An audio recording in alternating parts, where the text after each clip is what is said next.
Sometimes the hardest truth to find is whether someone loves your heart or the name written on your bank account. At 5:17 on a rain-soaked Monday morning, Adrian Whitmore stood alone in the marble lobby of Whitmore Tower and stared at his own reflection in the dark glass doors. At 41, Adrian was worth more than $3 billion. By sunrise, he would be worth almost nothing. At least, that was what everyone inside the building would believe. He removed his platinum watch and slipped it into a plain canvas bag. The tailored Italian jacket followed. Then the silk tie. Piece by piece, the billionaire disappeared. In his place stood a quiet janitor in a faded gray uniform, inexpensive work boots, and a plastic identification badge bearing a name no board member would recognize. Adam White, Maintenance Services. Adrian studied the badge. For the first time in 20 years, he smiled without confidence. Let's see who notices a man when there's nothing to gain from knowing him. Outside, Manhattan awakened beneath a silver sky. Rain traced crooked paths down the 40-story windows while yellow taxis moved through the streets below like distant sparks. Whitmore Tower had always looked different from the top floor. From his penthouse office, Adrian saw an empire. From the lobby, holding a mop, he saw fingerprints. People hurried past him without meeting his eyes. Executives he had personally promoted walked within inches of him. Assistants carrying $6 coffees stepped around his bucket. One senior vice president nearly collided with Adrian, muttered, "Watch it," and continued toward the elevators. Adrian said nothing. That was the experiment. 3 months earlier, the woman he had planned to marry had ended their engagement after discovering a financial report falsely suggesting Whitmore Holdings was approaching collapse. 48 hours later, she was photographed with another billionaire. The report had been Adrian's test. Her departure had been his answer. Since then, something inside him had hardened. He no longer trusted polished smiles, charity galas, or women who somehow knew his net worth before learning his favorite song. So he created Adam White. No driver, no penthouse, no expensive watch, no surname capable of opening doors. Only a janitor earning $18 an hour. At 8:06, the lobby filled with the morning rush. That was when he saw her. Nia Carter entered through the revolving doors carrying a paper cup in one hand and a worn leather portfolio beneath the other arm. She was 29, with deep brown skin glowing softly beneath the cold lobby lights and natural curls gathered loosely behind her head. Her navy dress was elegant but modest, and there was something unusually steady in the way she moved, as though life had taught her the difference between being noticed and being worthy. Adrian barely had time to register her before a man rushing toward the elevator struck his cleaning cart. The bucket tipped. Water spread across the marble. Seriously? The man snapped at Adrian. Can't you people do this before employees arrive? Adrian's jaw tightened. Then Nia stopped.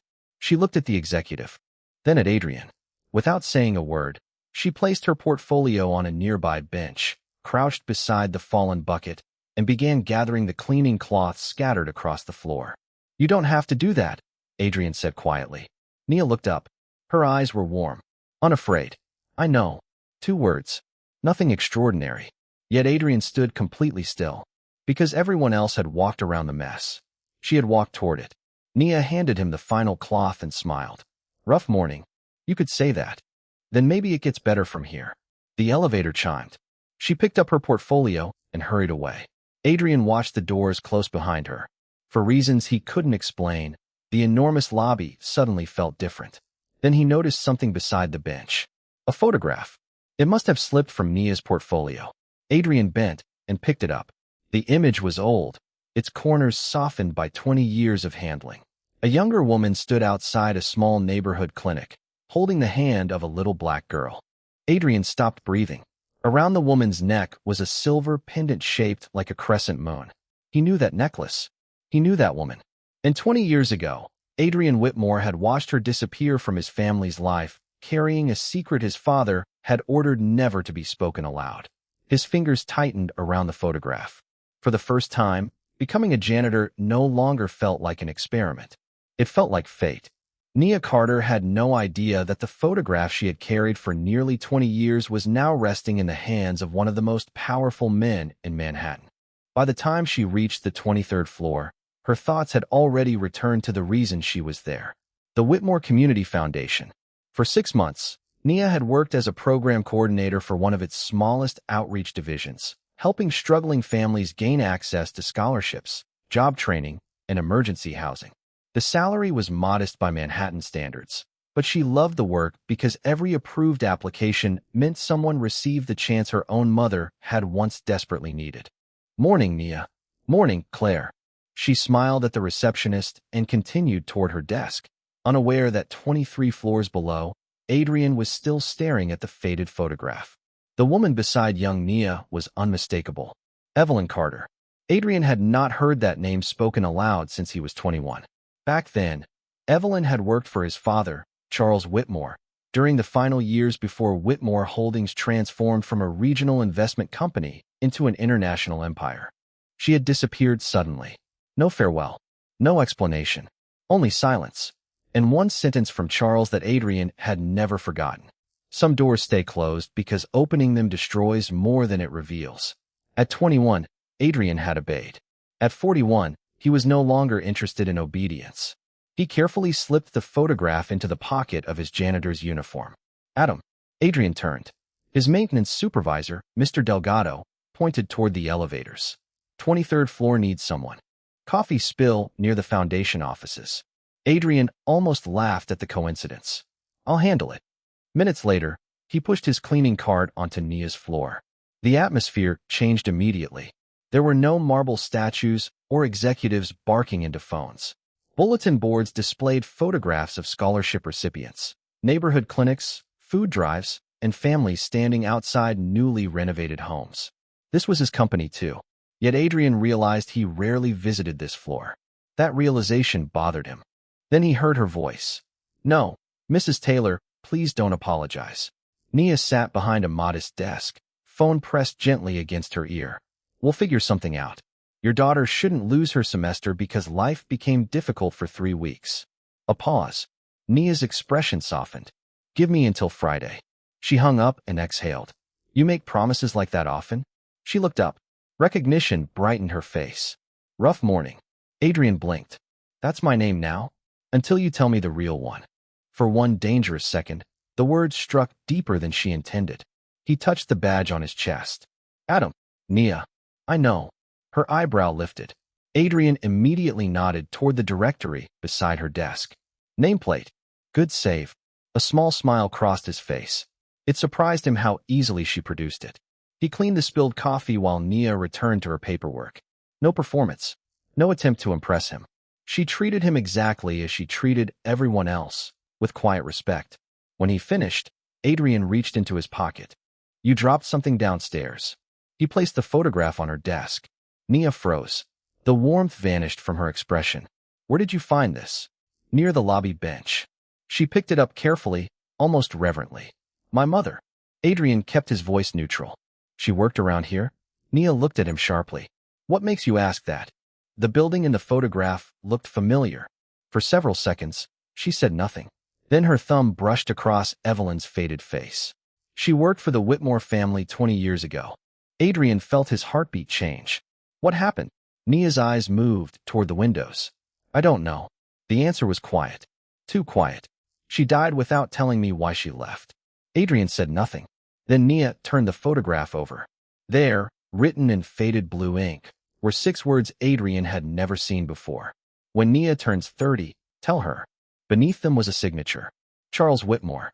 His father. And suddenly Adrian understood something terrifying. The secret had never belonged only to Evelyn Carter. It belonged to Nia. And in 11 months, she would turn 30. The past rarely knocks before entering your life. Sometimes, it simply waits on your desk until you are brave enough to turn it over.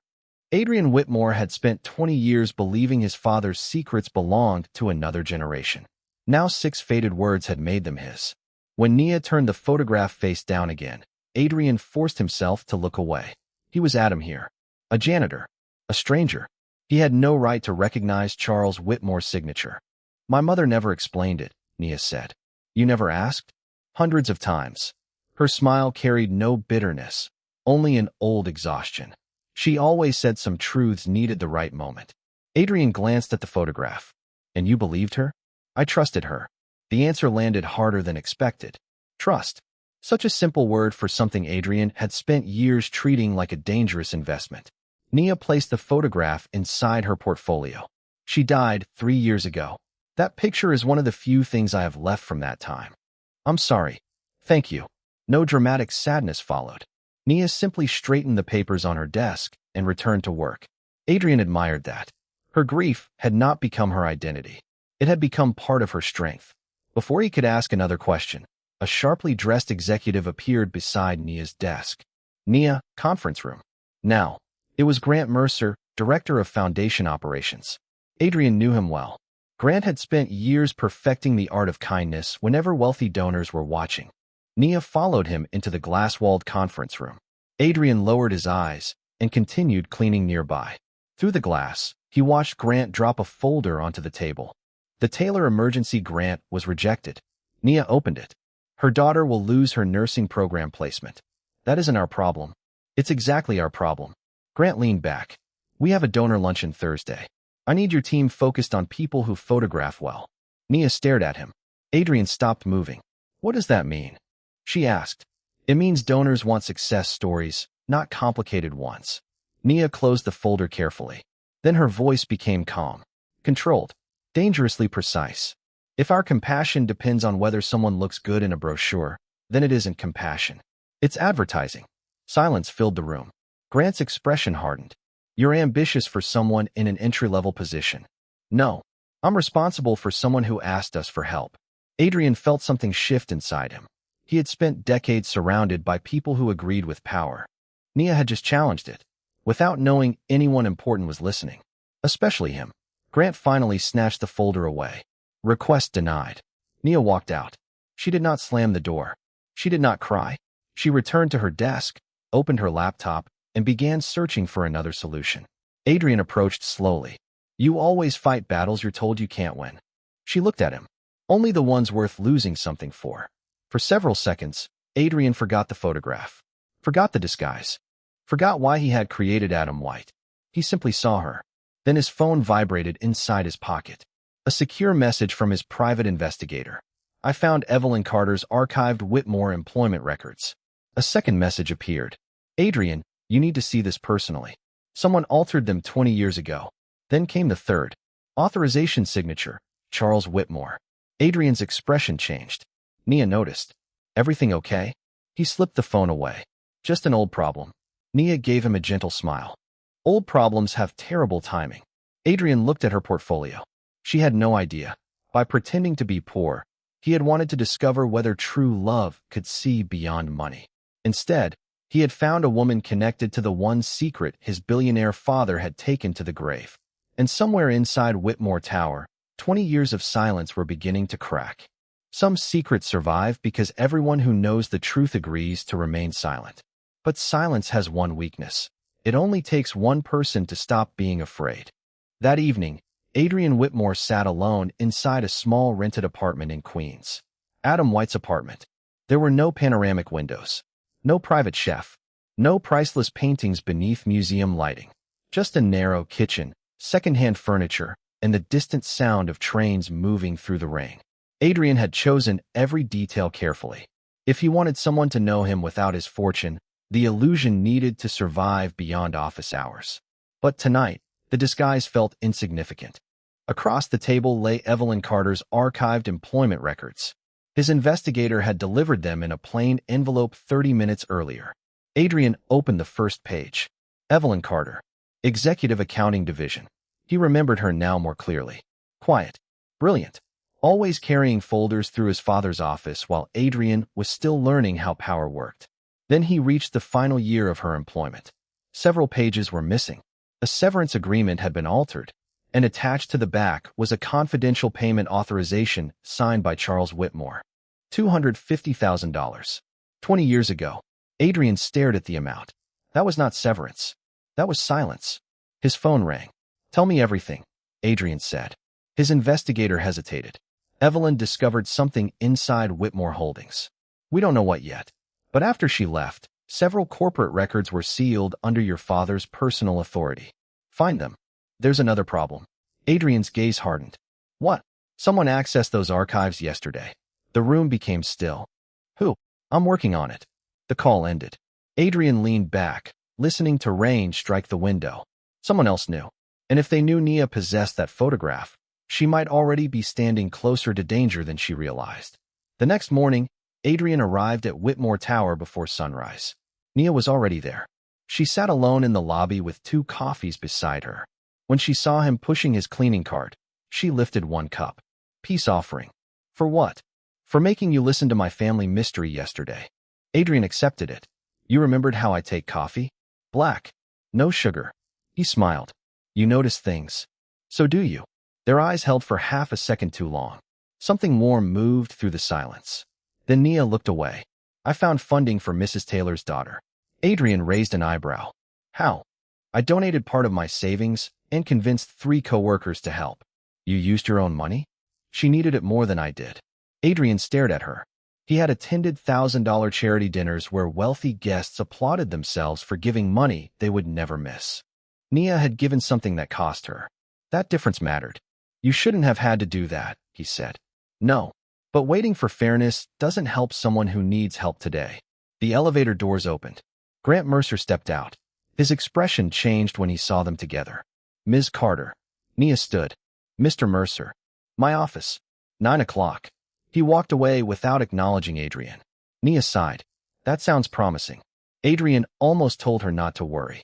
1 phone call from him could end Grant Mercer's career before breakfast. But Adam White had no such power. And that was precisely the point. Dinner, Adrian said suddenly. Nia blinked. What? You helped me with a bucket. I owe you.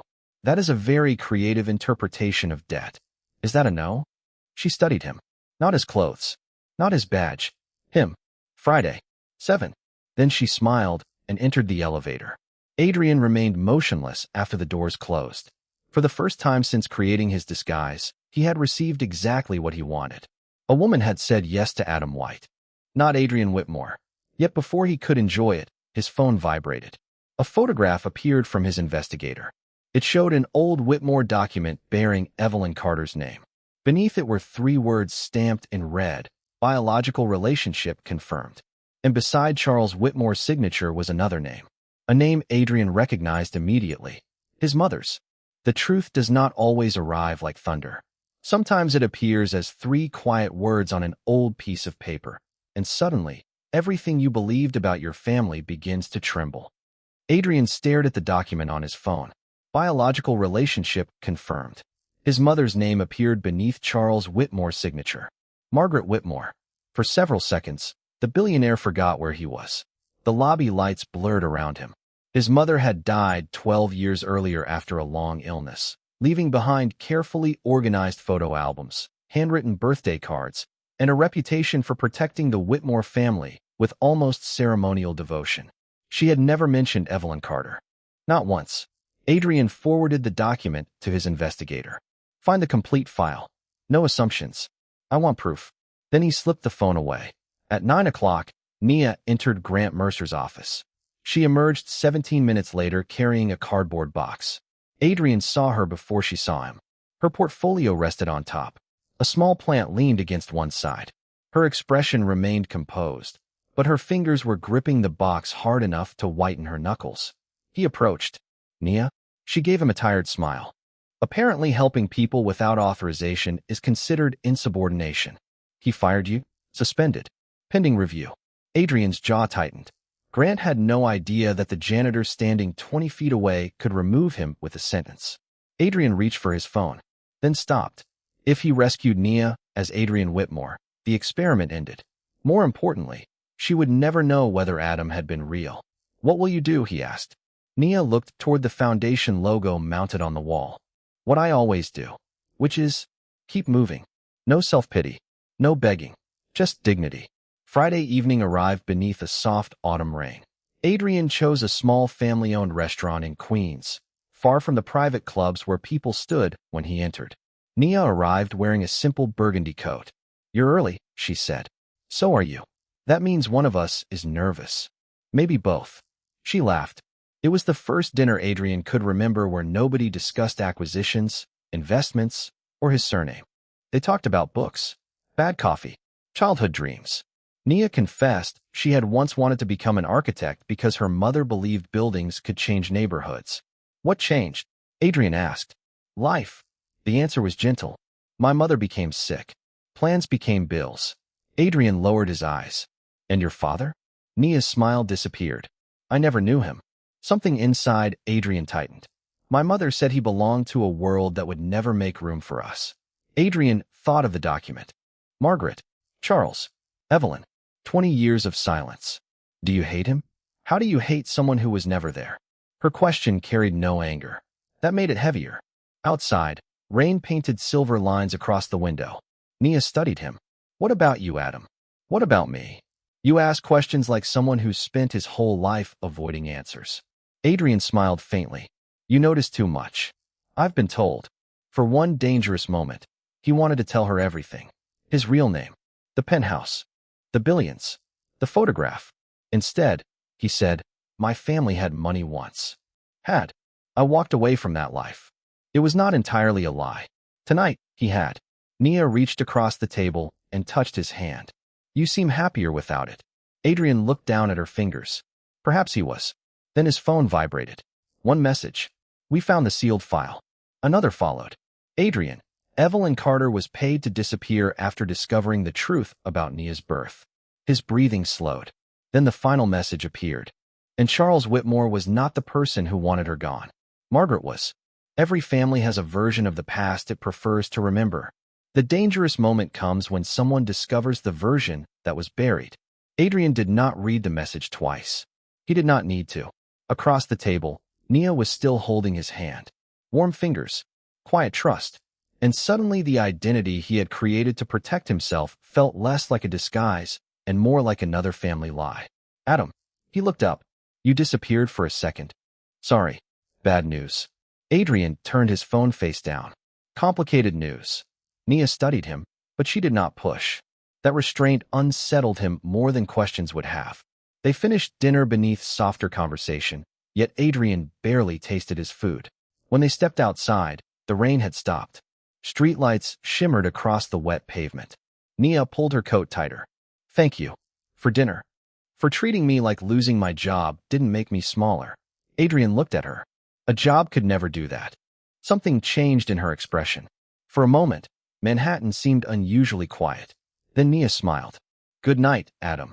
He watched her walk toward the subway until she disappeared below the street. Only then did Adrian call his investigator. Talk. Paper shifted on the other end. 20 years ago, Evelyn Carter discovered irregular transfers from a Whitmore family trust. She confronted your father. And Margaret, your mother, intervened. Adrian's grip tightened around the phone. Why? We found correspondence. Evelyn wasn't stealing money. She was protecting documentation connected to Nia. What documentation? A pause. Birth records.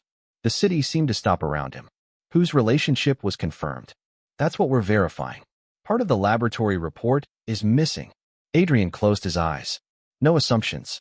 Facts first. His father had taught him that rule in business.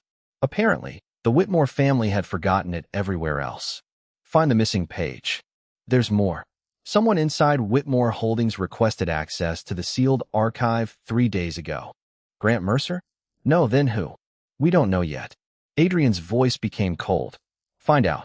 The following Monday, Nia returned to Whitmore Tower for her disciplinary hearing. Adrian was polishing the brass elevator doors when she entered. She looked tired but composed. Still here? She asked. I could say the same. My hearing. Nervous. Terrified. She smiled anyway. Adrian reached into his pocket and handed her a folded paper napkin. Nia opened it. 3 words were written across it. Tell the truth. She laughed softly. That's your legal strategy? It's affordable. I'll consider it. The elevator arrived. Before entering, she turned. Adam. Yes. If I lose this job, coffee tomorrow? Adrian's expression softened. Especially if you lose it. The doors closed. His phone vibrated immediately. The investigator had sent a scanned letter. Adrian opened it. The handwriting belonged to Margaret Whitmore. He recognized every elegant curve. Charles, if Evelyn tells the child when she is older, everything we protected will collapse. Adrian can never know what happened that night. His pulse slowed. Below the letter was a newly recovered hospital document. A date, 20 years earlier. A private clinic. And two patient names. Evelyn Carter. Margaret Whitmore. Then Adrian saw the handwritten notation at the bottom. Emergency blood compatibility testing requested for child, Nia Carter. His breath caught. The elevator doors opened again. Grant Mercer emerged first. Nia followed. But she was not carrying her box. Grant looked pale. Nia looked stunned. What happened? Adrian asked. She stared at him. They reinstated me. Adrian had made no call. Why? I don't know. Across the lobby, Grant glanced nervously toward the executive elevators. Then he hurried away. Adrian watched him go. Someone powerful had intervened. Someone who knew Nia mattered. And whoever had reopened those 20-year-old records was no longer simply searching for the truth. They were moving pieces around her. For the first time since becoming Adam White, Adrian understood the real danger. He had disguised himself to discover whether someone could love him without his fortune. But Nia Carter had walked into his life carrying a secret that might explain the Whitmore fortune itself. Sometimes the person protecting you is not the one standing closest. Sometimes it is the person who has spent years making sure you never discover they exist.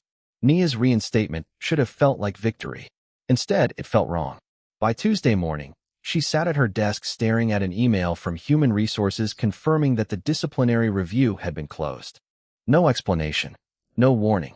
Even the emergency funding request for Mrs. Taylor's daughter had suddenly been approved. Nia read the message twice. Then she looked across the floor.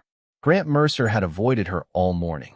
At 10:14, Adrian appeared with his cleaning cart. Nia immediately waved him over. Something strange is happening. Adrian kept his expression neutral. What kind of strange? The kind where corporations suddenly develop a conscience overnight. That does sound suspicious. She smiled, but it faded quickly. Grant won't look at me. Adrian glanced toward the executive offices. Maybe he realized he was wrong. Men like Grant don't discover humility on Tuesdays. Adrian almost laughed. Then his phone vibrated. A message from his investigator. Identified the person who accessed the Carter archive. Eleanor Whitmore. Adrian froze. His aunt. His father's younger sister. The woman who had served on Whitmore Holdings board for 32 years.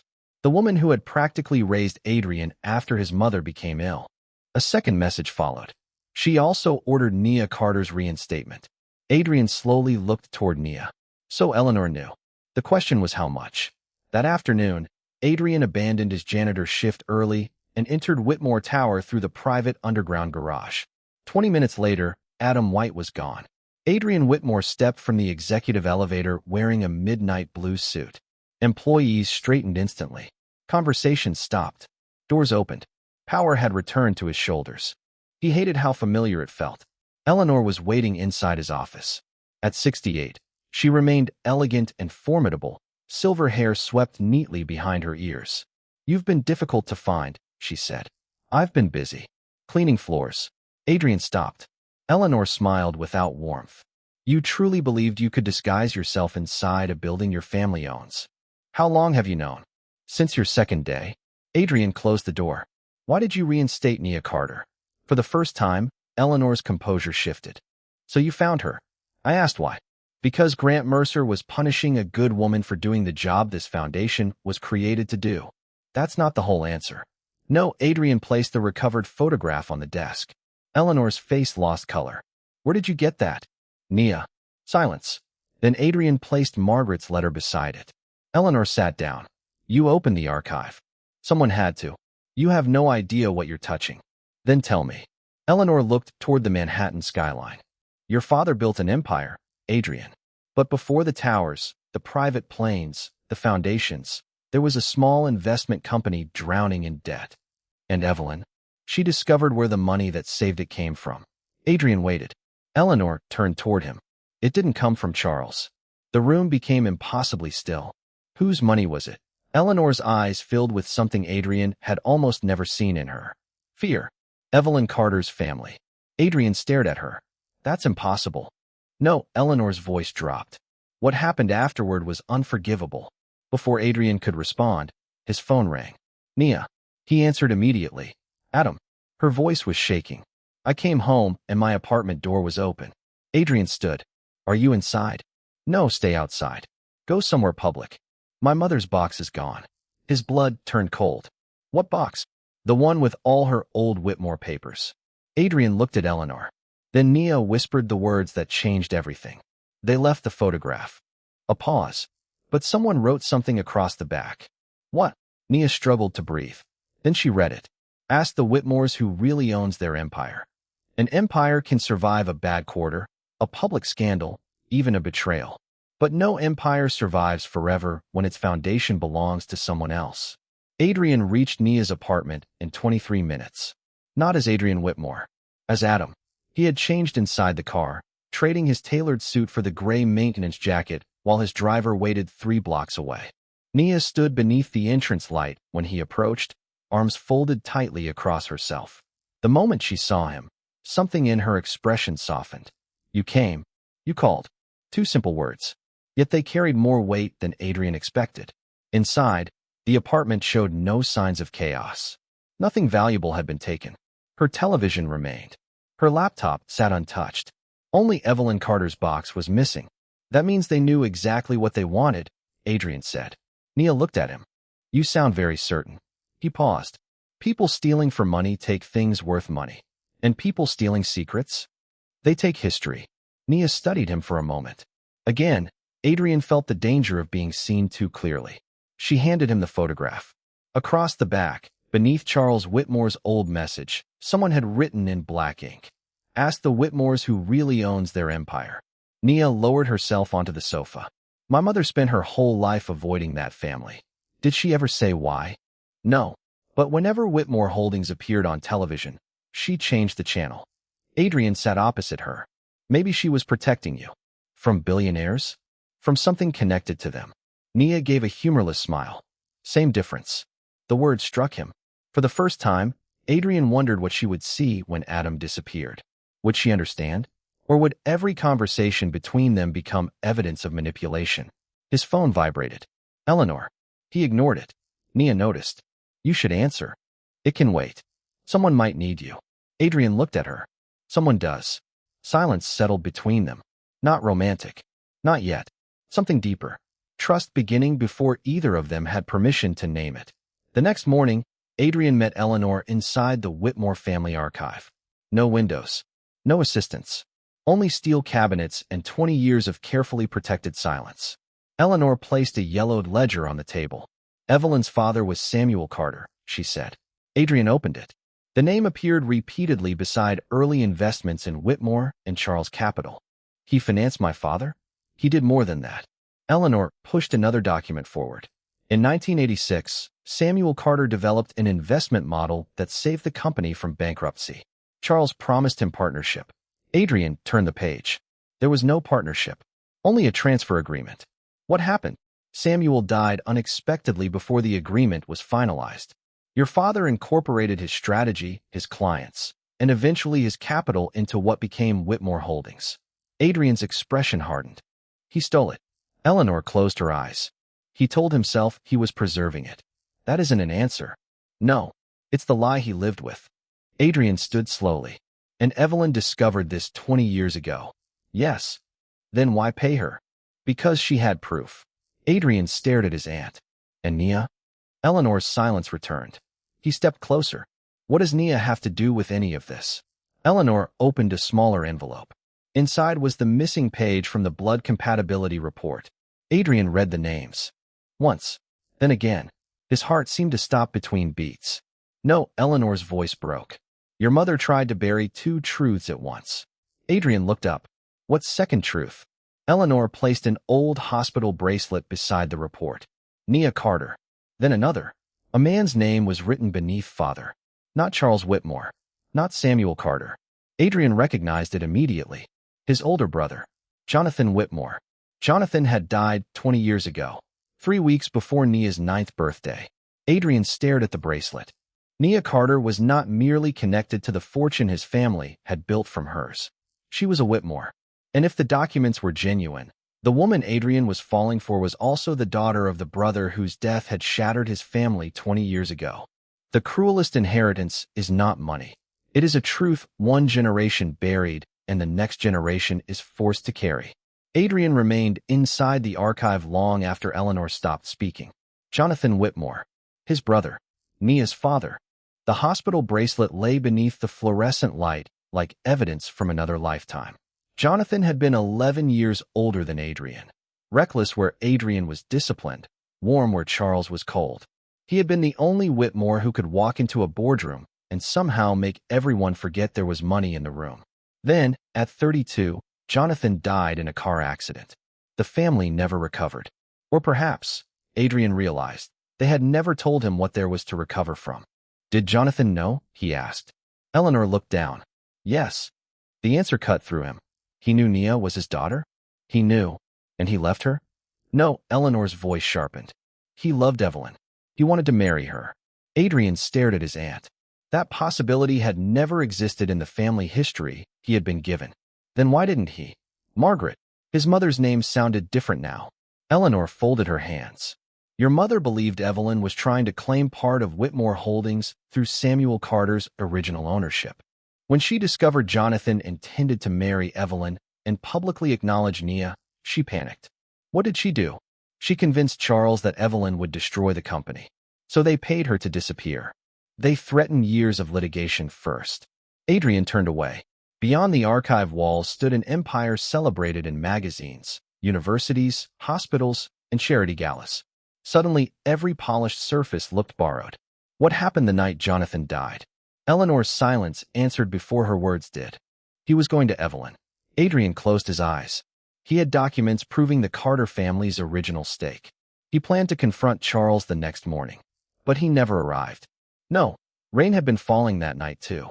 Adrian remembered the telephone ringing. His mother collapsing beside the staircase.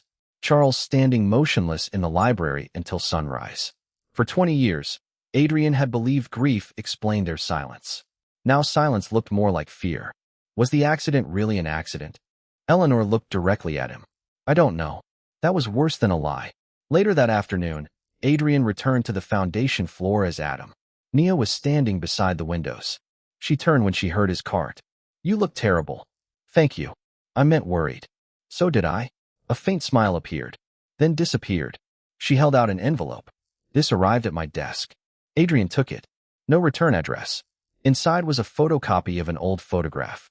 Jonathan stood beside Evelyn Carter outside a neighborhood clinic. Evelyn was laughing. Jonathan's arm rested around her shoulders. Between them stood 9-year-old Nia. Adrian's chest tightened.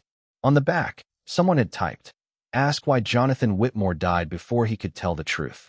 Do you know him? Nia asked. Adrian looked up too quickly. The man in the picture. He could lie. Adam White would know nothing about Jonathan Whitmore.